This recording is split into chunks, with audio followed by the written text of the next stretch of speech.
joining us live right here in Harare. We are going to be speaking to the Dandemutande CEO, Mr. Never Ncube, a very interesting product that has been launched here. Most of us have been hearing a lot about the SD-WAN, new technological development as far as making the internet safer, faster, and more importantly, optimizing it. Mr. Ncube, thank you so much. I know you've got us here speaking about a very interesting technological advancement here. Let our users fully understand exactly what is this product that you have launched today, and exactly how do the consumers benefit from this service. Thanks, my brother.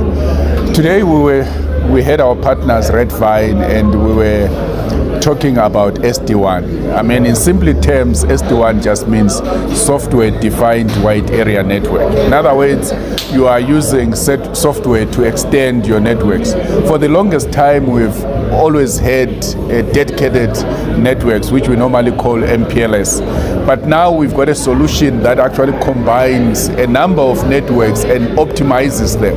So in one box, you can have broadband, you can have a Starlink, you can have smart bees, you can have LTE. All in one box, and out of that box you can then optimize. What the technology will do is, in all the 5 networks that you have, it will choose which one is most efficient at an appropriate time, and which applications would have to pass through which network. So the benefit to the business is that obviously we've got lower latency, you are reducing jitters and packet losses, but more importantly, you can then be able to lower your costs, because here now you, instead of having a dedicated network, you can have broadband, you can have cheaper connectivity, but have more outputs and more efficiencies. And in addition to that, everyone is talking about cybersecurity and the like. So in this box is also inbuilt intelligence that looks at the traffic that is coming through, looks for threats, look for cyber threats, and be able to mitigate those threats. But also, it will then be able to put into the system agility. For instance, as you heard from the testimonies from one of our big customers, is if you've got a branch network, you don't need to have dedicated links in 62 or 78 branches. You just have to make sure that you are controlling all this from one point. And when you do that, you've got visibility to all the 62 branches in terms of what type of traffic is going through, where is it coming from, what's the destination of that traffic. But also, you are able to manage it, to say, for instance, during these working hours, I don't want too much traffic going, Instagram traffic, or too much Facebook traffic. I want people to dedicate their time on this type of traffic. So those are some of the benefits that come with SD-WAN, and I'm happy that our partnership with Red Vines, we are also one of the leading partners of VeloCloud in Africa. We've been working together since 2019, going from strength to strength, and I'm sure you also saw that the new boxes now have got AI, because everyone is talking about AI, and these boxes will actually have AI inbuilt in them for the benefit of the customers as well. So where are you deploying the SD-WAN? Is it going to be on the CPE? Is it going to be on the network? Or is it going to be on the Dandemutande servers? Where is this going to be deployed? It's actually on the customer edge network. Okay. So we are putting a device on the customer premises on the edge to be able to optimize their network, to be able to gain more insights about their network, to make it more secure. But more importantly, because everyone is talking about costs, and I'm sure you heard from the testimony that they were paying up to $90,000 per month on their network, and they've come down to under $30,000. That's a $60,000 saving just by putting in this solution into their system.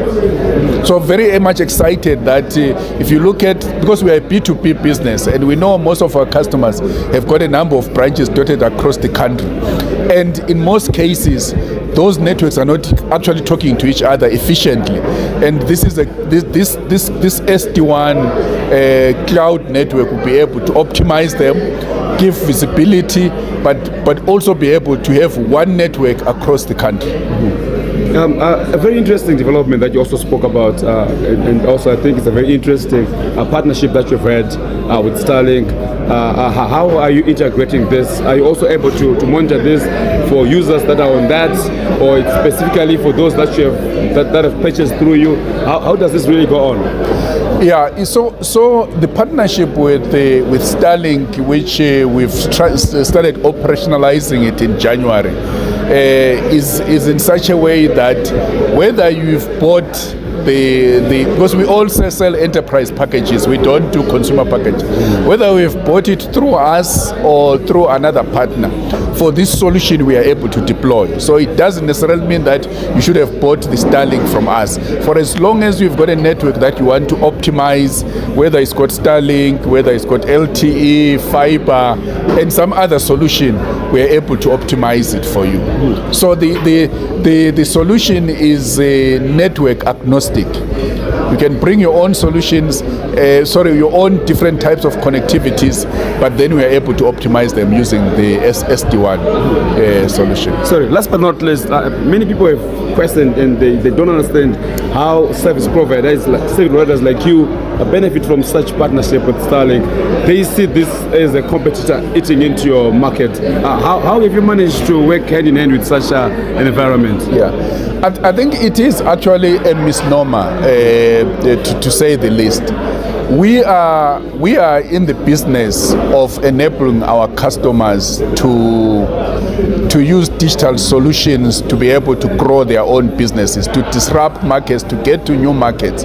So the technology behind that should be anything that our customers prefer. We've been selling satellite services as Dande since 2010. It's just that those satellite services, our partnerships were the geo partners, Space 42, Avanti, Eutelsat. We've always sold that, and the reseller partnership has been such that we get their services, put a markup, and then distribute in the market. So there's nothing different with Starlink in that they are obviously the primary provider of the solution, and we are distributing that enterprise solution to the different markets where we play.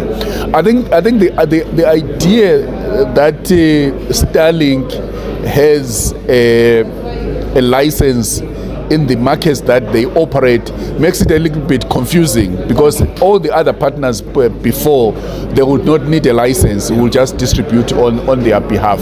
But for us, we look at this as another solution that provides connectivity to our customers, and we were working with them. We are happy to be one of their Africa distributors for Starlink. For instance, with Dande, we are distributing this in Botswana, in our unit in Botswana. We're doing the same in Malawi. We are distributing in Zimbabwe here. Namibia not yet, but we had a meeting with the Starlink partners in Cape Town last week. They are telling us that probably Namibia will be possible early next year. We have, and this might be breaking news for you, but we have registered Utande, Lesotho, which we will start operating next year, and similarly we'll be distributing Starlink there. The public records have it that Dandemutande, I think for the past years, you've been the fastest and the only growing ISP in Zimbabwe. Let's just look into this very interesting sphere, VSAT technology. I know you've had traditional VSATs as a service. Are people still subscribing to that, or they've all jumped onto the Starlink? Do you still have clients that are still subscribing to any VSAT, traditional VSAT service providers, except for Starlink? You'll be surprised that on the old legacy VSATs, we still have over 600 customers that have remained there. Why? It's because you see, the type of technology depends on your use cases. because there would always be people that are feeling that their use cases is still being satisfied by the old visas. We still have more than 600 customers. Do you find that logical? Is there any competitive advantage? That's why I'm saying it's use cases. If somebody wants the visa for browsing and they are not a heavy user, they've already invested in that technology. Why change? Why spend more money? I thought it was too costly. No. It's actually not for a lot of customers. You can get a visa package on the old satellites for under $50. Okay. So it still meets that demand. I think those that we have seen, and there's quite a number that have jumped over to Starlink. They're looking for more speed. Mm-hmm. Their use cases, they want to download Netflix, they want to be on TikTok, they are heavy users. But the old laid back customers, they've stuck there. You would ask me the same, why do I still have almost 300 WiMAX customers in this day and age? It's because they are comfortable, the technology is meeting their demand, they are not too adventurous, they just wanted to browse, get their emails and their content. Sadly, as is out there in the public domain, we're going to be taking down our wireless technology at the end of January. I'm sure you've seen that. And some of the customers that are crying the most are the WiMAX customers that we have had for almost 15 years, because when you launched that network. But that's what technology does. Today we are talking about Starlink. Very soon we'll be talking about competition to Starlink, and something else is still going to come up.